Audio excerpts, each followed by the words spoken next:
今晚咱们来聊八仙。这几个字一出口，你心里大概率会浮现一句话：八仙过海，各显神通。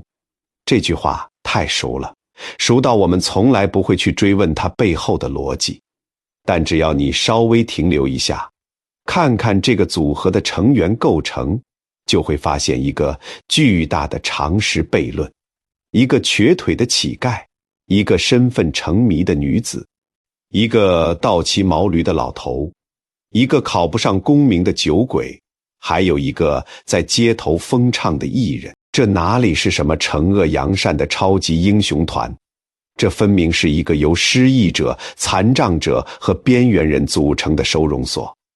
中国文化最终选定的国民偶像，为什么偏偏是这么一群在现实里走投无路的人？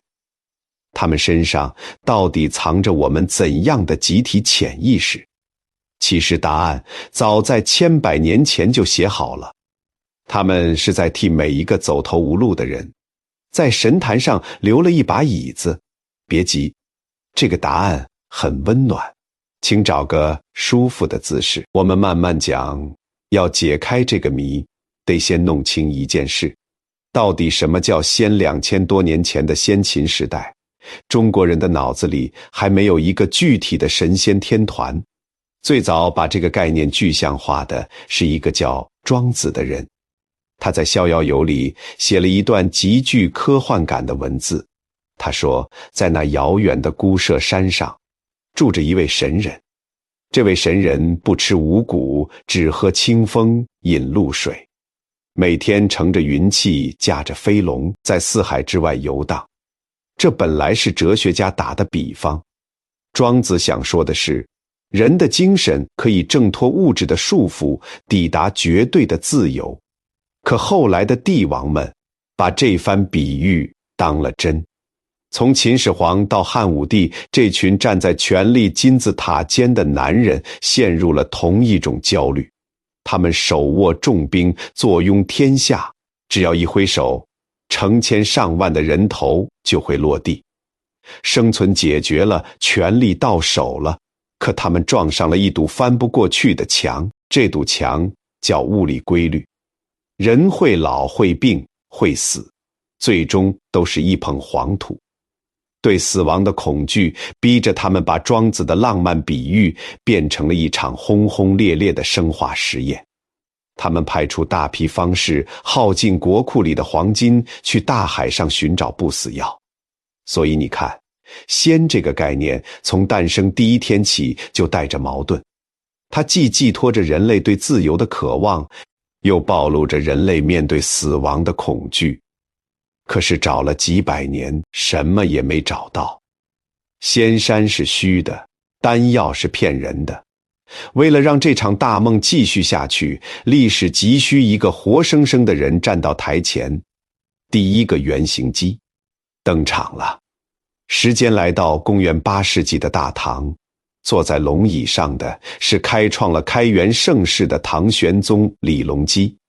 这个男人年轻时极其生猛，诛杀韦后，平定内乱，一手打造了当时世界最庞大的帝国。可再厉害的人也扛不住衰老。他看着镜子里越来越多的白发，那种属于帝王的终极焦虑再次涌了上来。就在这时，一个叫张果的怪老头走进了长安城。注意，张果可不是虚构人物，在《旧唐书》和《新唐书》这两部正史里都清清楚楚写着他的传记。他是唐朝真实存在的顶级网红。这个老头有多狂，他到处跟人说自己出生在尧帝的时代。尧帝是什么时候？公元前2000多年的上古。按这个算法，他在唐朝露面时已经活了将近3000岁。唐玄宗一听，立刻派人把他请进大明宫。玄宗不是傻子，他不会轻信，他要测试。新唐书里记了一个让人头皮发麻的细节。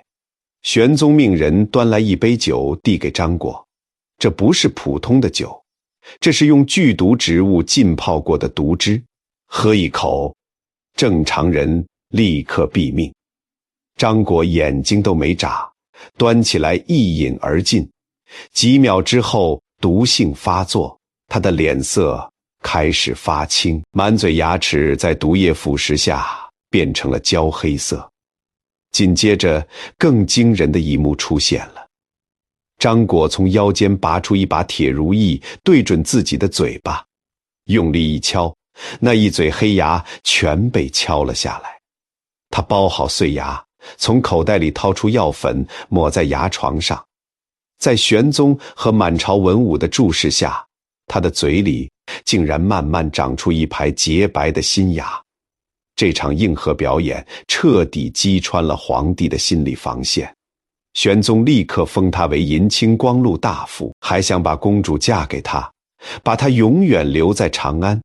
可张果拒绝了，他拒绝当驸马，拒绝做官。他还发明了一种古怪的出行方式，他找来一头白驴，从不正着骑，他永远背对驴头，倒着走。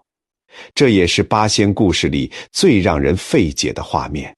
后人把倒骑驴当成一种杂技或者神仙的怪癖，可这其实是一种极其冷峻的政治表态。当时的长安是整个世界的权力中心，几百万官员、商人、士子全都挤破了脑袋往前冲，每个人盯着前面的官位、财富、对手。在这样一个疯狂内卷的名利场里，张果偏要背过身去。倒骑驴意味着他把后背留给了皇权，留给了功名利禄。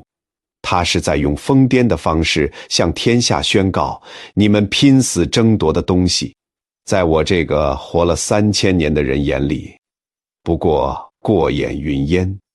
往前看，全是算计和厮杀；往后看，才能看清来时的路。这哪里是幽默，这是看透荒诞之后极度清醒的避世法则。张果以一己之力，把先从虚无的概念变成了大唐街头活生生的人。他证明了，在皇权之外还有另一种活法。可一个特立独行的怪老头还不够，一个团队要成型，需要互补的成员。张果太冷，太远，太不近人情。历史还需要一个能镇得住场子，能给百姓安全感的秩序象征。于是第二个原型机来了，大唐最终还是崩塌了。紧接着的是中国历史上最黑暗的5代十国，军阀混战，千里无鸡鸣，老百姓别说安全感，连吃饱饭都成了奢望。在这种极度的生存困境里，光靠一个倒骑驴的老头已经抚慰不了民间的创伤。于是八仙的第二块拼图被老百姓硬生生造了出来，此人就是钟离权。在所有记载里，他的身份极其混乱，我们最熟悉的称呼叫汉钟离，听起来好像他姓汉，其实不是。他父姓钟离，单名一个权字，汉是老百姓给他贴的身份标签，意思是他曾经是汉朝的大将军。这就很有意思了，他明明在5代和宋初才流行于民间，老百姓为什么非要跨几百年给他安一个汉朝大将的头衔？逻辑其实很简单，因为汉朝代表中国历史上最强大、最正统的大一统帝国，在那个军阀走马灯一样换的乱世，老百姓太渴望回到那个有绝对秩序的强盛时代。一个汉朝大将手里握着兵权，本身就是武力和权威的象征。可如果他只是战无不胜，那最多去关帝庙跟关羽抢香火。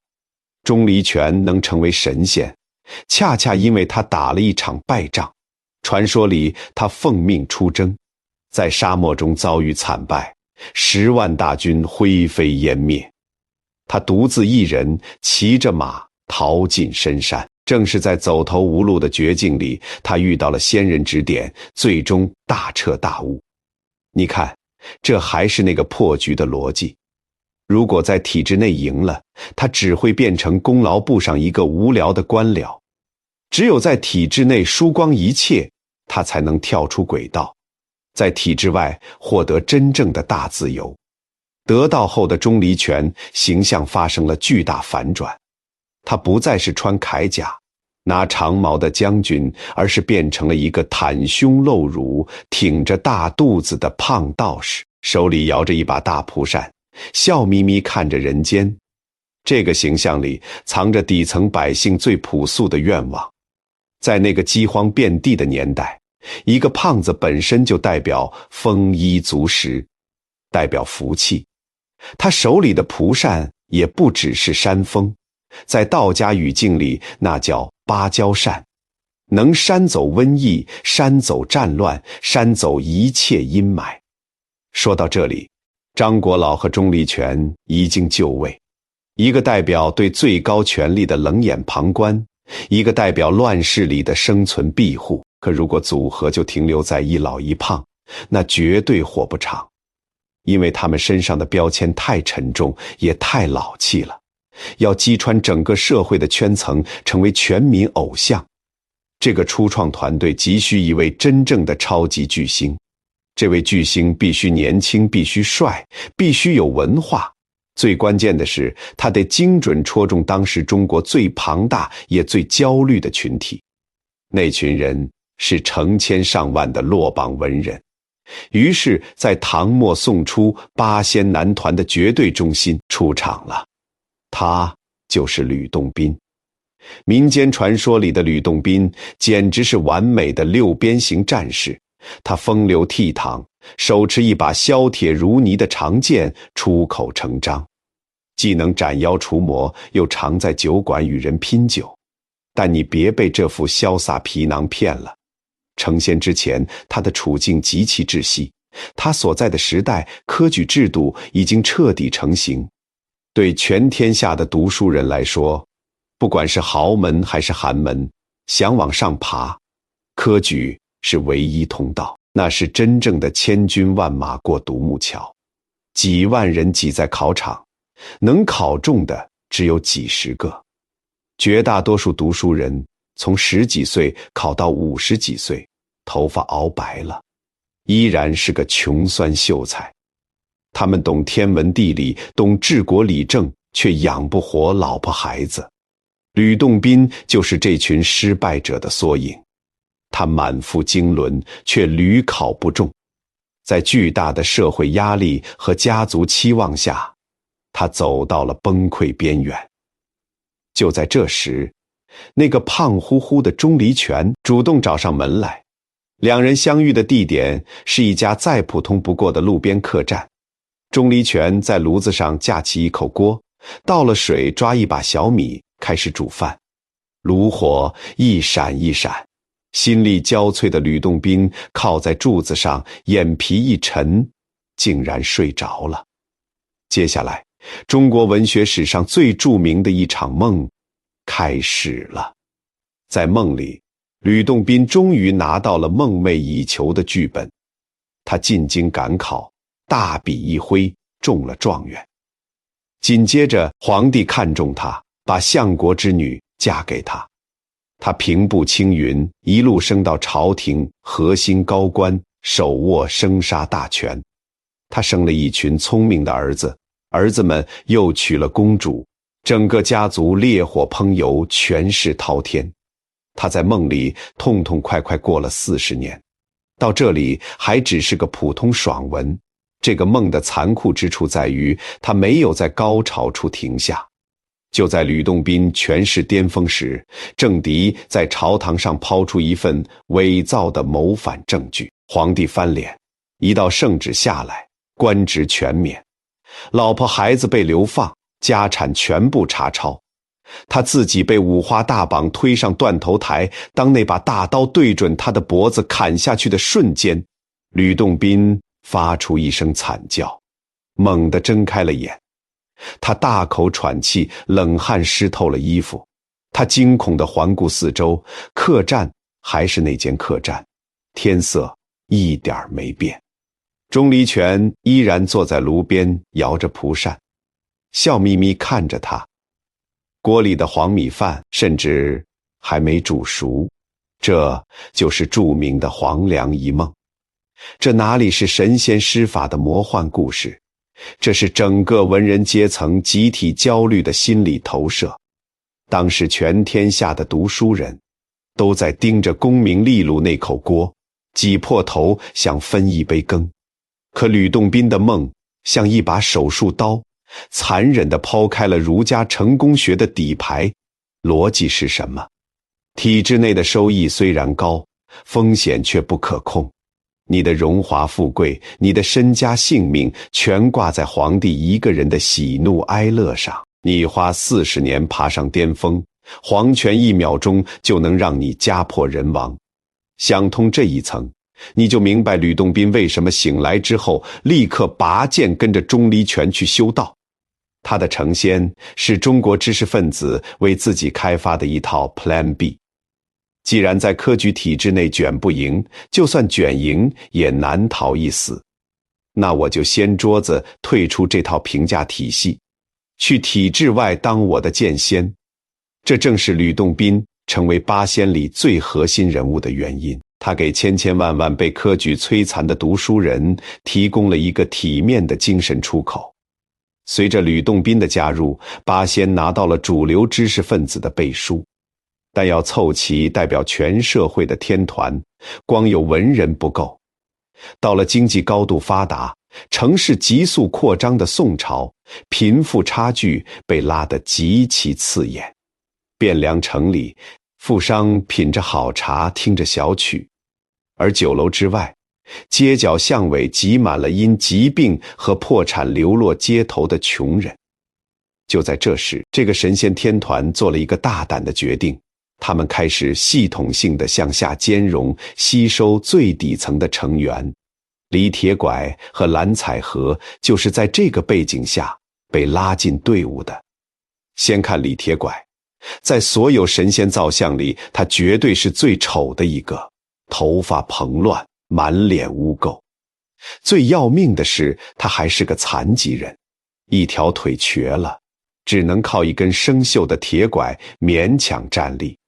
可他身上却挂着一个大大的药葫芦，这是一个极其震撼的视觉冲突。在古代，医疗极度匮乏，一个底层人如果生了重病或落下残疾，基本等于被判死刑，只能在绝望里等死。但李铁拐自身形体已经残破到极点，他的葫芦里装的却全是起死回生的灵丹妙药。他用最丑陋残缺的肉身做着最高尚的救赎。再看蓝采和，他的形象更加边缘化。这是一个性别模糊的街头流浪艺人，常年穿一件破破烂烂的蓝布衫，一只脚光着，另一只脚穿着厚靴子，在闹市里又唱又跳。他手里拿着一副拍板，一边打节拍，一边唱着一首叫《踏歌》的曲子，其中最有名的一句是“踏歌蓝采和，世界能几何”，翻译成大白话就是我在这儿又唱又跳，你们在那儿争权夺利，可这世界能撑多久呢？你们争来的碎银子，最后又能带走多少？在这个疯癫的唱腔背后，藏着一个惊人的社会学创举。在此之前，不管是天庭的玉皇大帝，还是道观里的太上老君，哪个不是宝相庄严高高在上？仙这个职位似乎被精英阶层彻底垄断了。可李铁拐和蓝采和的加入，把仙的门槛砸得稀巴烂。他们向天下宣布了一条新规则：成仙的资格不再由社会地位决定，不看你兜里有多少钱，甚至不看你身体是否健全，哪怕你是一个随时可能饿死在街头的残疾乞丐，哪怕你是一个靠卖唱讨生活的流浪汉，哪怕你已经被主流社会彻底抛弃，你的精神依然拥有通向绝对自由的权利。这是中国文化在等级森严的封建制度下一次罕见的平权运动。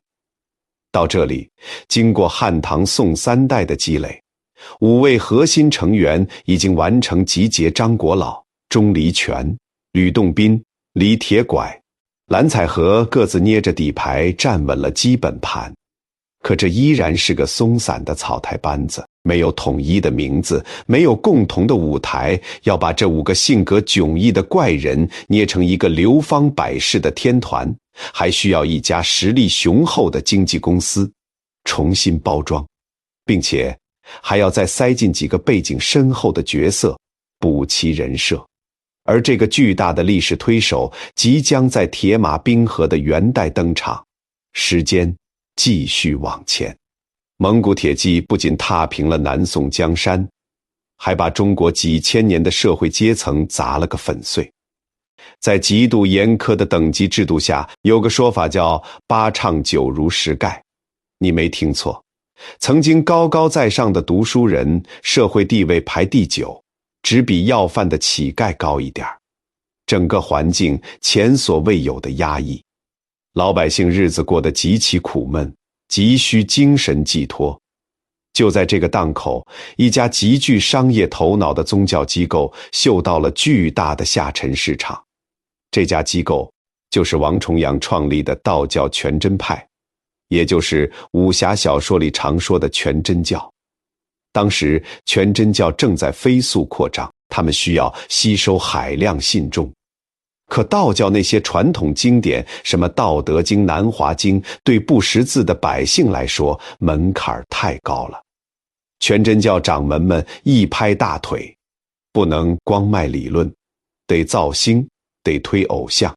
他们一打听，发现那个拿剑的风流才子吕洞宾，民间粉丝基础最好，名气最大。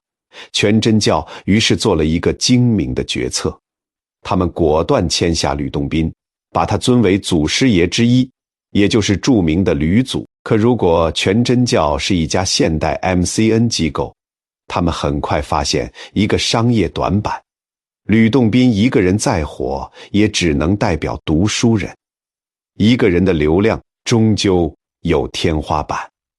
要垄断整个精神消费市场，必须打造一个涵盖所有阶层的神仙天团。巧了，元代刚好出现了一个前所未有的出道舞台。元代是戏剧的黄金时代，元杂剧就是那个时代的短视频平台。从达官贵人到贩夫走卒，全在勾栏瓦舍里看戏。于是全真教顺水推舟，大量八仙题材的剧本被流水线一样生产出来，搬上舞台，问题也随之出现。懂戏剧的朋友都知道，一台戏要好看，生旦净末丑这些角色得齐全。你不能让台上站着的全是一帮老头、胖子、乞丐和道士，没有身份的反差，没有戏剧冲突，戏根本唱不下去。为了让这个天团在舞台上更完整，元杂剧的编剧们开始向组合里空降最后3位背景深厚的成员。这3个人一进来，八仙的人设拼图才算彻底补齐。第一位是韩湘子，他代表正统的儒家文人。传说里，韩湘子可不是一般人，他是唐代大文豪韩愈的侄孙。韩愈是谁？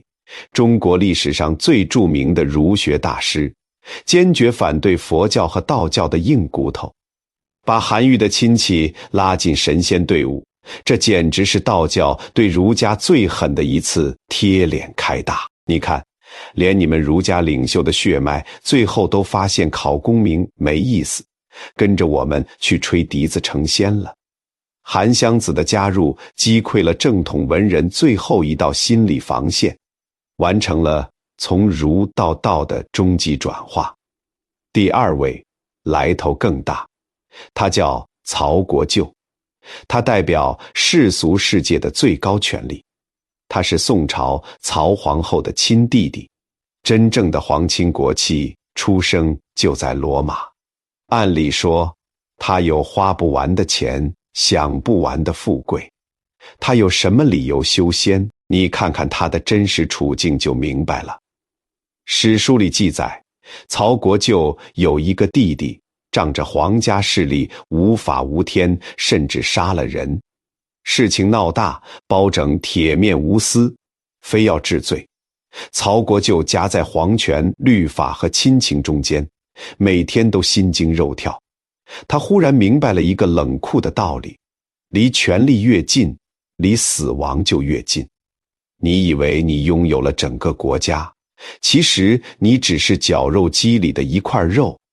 为求活命，曹国舅做出惊人决定，他散尽家财，脱下官服，跑进深山。他的加入证明了一件事：就算站在世俗社会最顶端的既得利益者，在残酷的政治博弈面前，也是个可怜的弱者，他也需要一条退路。第三位成员补齐了整个组合最缺的一块拼图，她就是何仙姑。在绝对的男权社会里，古代女性的命运早就被安排得明明白白：在家从父，出嫁从夫，生儿育女，终老一生。可何仙姑偏不。传说里她是个普通民间女子，但她拒绝结婚，拒绝吃凡间五谷。她手里拿着一朵出淤泥而不染的荷花，轻盈地飘到了体制之外。何仙姑代表女性，她的加入专门开拓庞大的女性市场。她向全天下的女人提供了一种可能：女人也可以不依附于任何男人，独自获得精神上的圆满和自由。到这里，在勾栏瓦舍里唱着大戏的元代八仙阵容正式锁定。现在我们把这8个人的履历摊开，仔细看一遍。这是一份极其震撼的人员名单：钟离权手握兵马，代表军；曹国舅皇亲国戚，代表官吕洞宾和韩湘子；知识分子代表儒张国老，乡野村夫代表民，何仙姑代表女李铁拐，残疾流浪汉代表盖，蓝采和街头艺人代表边缘人。你发现其中的玄机了吗？这不是随机凑出来的8个人，这是一个精心设计的古代中国社会切片。它精准地涵盖了每个阶层，不偏不倚，毫无遗漏。这才是八仙能爆火几百年，成为国民偶像的底层代码。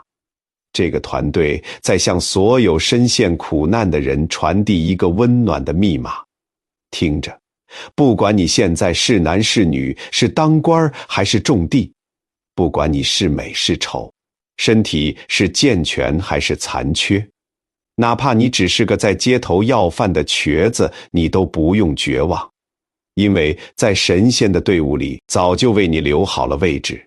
成仙的资格对所有人绝对平等。这种超越阶级、超越财富、超越肉体的平等，对元代活在泥潭里的百姓来说，就是一剂最强效的止痛药。人设补全了，粉丝就位了，舆论造势也到了顶点。八仙这个天团迎来事业的巅峰，可一个组合要真正名垂青史，光在杂剧里唱曲子是不够的，它需要一场实战，一场能彻底颠覆旧秩序的世纪对决。此时，辽阔的东海正在翻滚，代表体制和旧规则的东海龙王已经布下天罗地网，史诗级的冲突即将在这个失败者联盟面前展开。时间继续前移，当历史迈进大明王朝，整个社会的生存规则发生了一次残酷的收紧。明代皇权专制达到中国历史上的顶峰，锦衣卫东厂四处抓人，八股文把读书人的思想锁死在一个标准答案里。在这样一个规矩森严、极其沉闷的系统里，老百姓比任何时候都渴望看到一场对权威的反叛。就在这个背景下，一位叫吴元泰的落魄文人捕捉到了这股民间情绪。他模仿当时爆火的《西游记》，写下一本堪称八仙同人志的畅销小说，名字叫《东游记》。正是这本书为八仙安排了一场最硬核的团队毕业考试，那就是著名的八仙过海。在吴元泰笔下，这场大戏的起因非常简单，八仙组团去参加王母娘娘的蟠桃会，吃饱喝足后，8个人溜达到东海边，准备渡海回家。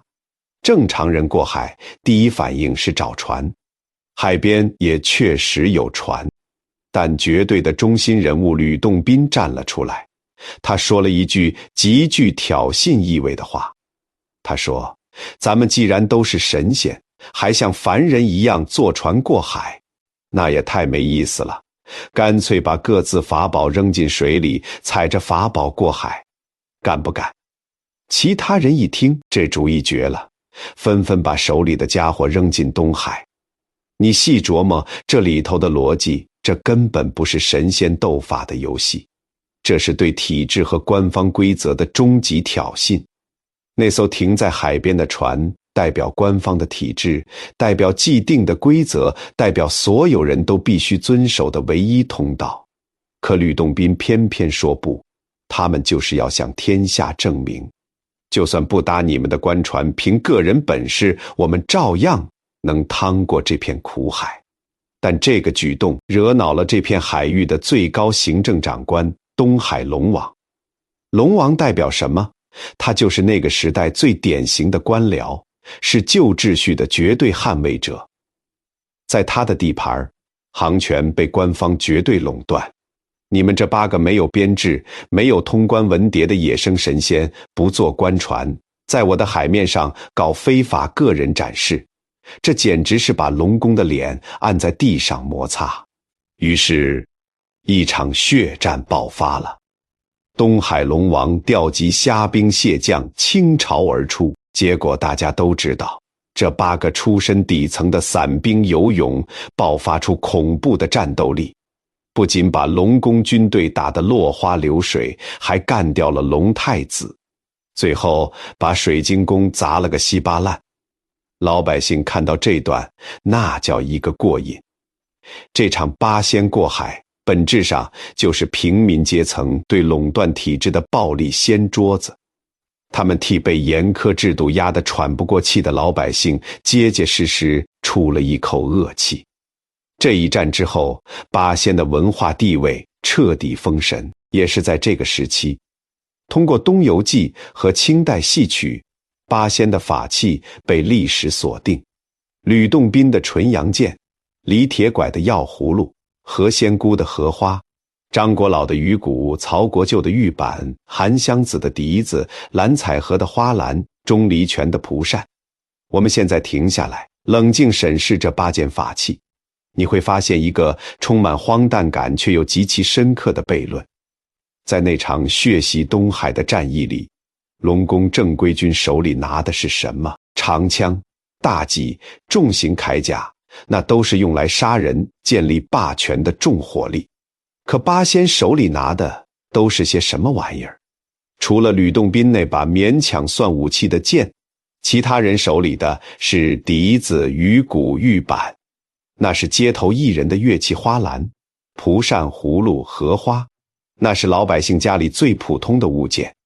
用乐器和日常用品去对抗全副武装的龙宫正规军，这不仅仅是战斗力的设定离谱，这背后藏着中国老百姓对力量2字的终极解构。老百姓是在用这8件法器宣告，真正的神通不是你拥有多少屠戮生灵的兵器，不是你能建立多么庞大的帝国，真正的神通是逍遥与超脱。你龙王用暴力维持统治，我们却用笛声、歌声，一朵出淤泥而不染的荷花，来化解这个世界的敌意。在那个崇尚皇权暴力的时代，八仙用最没派头的日常用品打赢了最惨烈的一仗。他们告诉所有人，就算你手里没有权力的刀剑，你依然可以用自己独特的方式去对抗这个冰冷的世界。打赢这场巅峰之战后，八仙迎来了事业的晚年。当历史驶入清代，曾经狂热的宗教造神运动开始冷却，这8个人也完成了作为叛逆者和精神避难所的使命。他们做了一个极具智慧的决定：退休。他们从香火鼎盛的道教大殿里走下来，褪去了带血腥味和政治隐喻的偶像外衣，走进了老百姓最琐碎、最烟火气的日常。清代的几百年里，你很难再看到八仙去拼命，去破体制，他们变成了一群彻底的吉祥物。过年时，家家的门上年画，他们笑得眯起眼。刚出生的婴儿脖子上挂的长命锁，刻着他们的名字。后来，老百姓觉得8个人全画上去太占地方，干脆发明了一种叫按八仙的图案。什么意思？人不用出场了，只要在瓷碗上架状的木柜上画一把剑、一个葫芦、一朵荷花，大家就心领神会，知道这是八仙送来的祝福。这是一种多么温柔的沉淀。这8个曾经在社会底层挣扎的边缘人，这8个曾对皇权比过中指的狂徒，在经历1000年的造神、残酷的对抗之后，最终选择用一种最安静、最温暖的方式陪伴这个民族。他们不再替你打仗了，他们只想在这个艰难的人世间祝你长寿，祝你发财，祝你家孩子平平安安。跨越2000多年，无数朝代更替，那么多神仙被创造出来，又被无情遗忘。为什么偏偏是这8个出身底层的边缘人，能穿越漫长的时间，成为中国文化基因里抹不去的一部分？逻辑其实很简单，因为八仙的故事完美解决了一个困扰中国人几千年的精神死结。我们这个民族骨子里极度务实，我们渴望建功立业，渴望救死扶伤，这叫入世。可同时，当我们在现实的规则里被压得喘不过气，又极度渴望像庄子写的那样，什么都不管了，去追求绝对自由，这叫出世。这8个人把2种截然相反的渴望极其精妙地融合在了一起。你看，他们在人间溜达时，用葫芦里的药治病，用蒲扇驱除瘟疫，这是入世的极致。可当龙王试图用官方规矩约束他们，他们又能毫不犹豫扔下法宝，踩着海浪扬长而去，这是出世的极致。他们建立的这套既能随时掀桌子，又能随时发善心的精神范式，成了每一个在世俗社会里挣扎的人最渴望活成的样子。到了今天，东海的龙宫早就成了神话，科举制度也进了博物馆。可八仙真的离我们远去了吗？其实他们就活在我们每个人心里。在这个运转越来越快、规矩越来越密的社会里，我们每个人都在不知不觉中重演着他们的挣扎。当你在日复一日的内卷里感到疲惫，只想躺平，不去理会排名和绩效的时候，你就是那个背对繁华长安城、倒骑毛驴的张国老。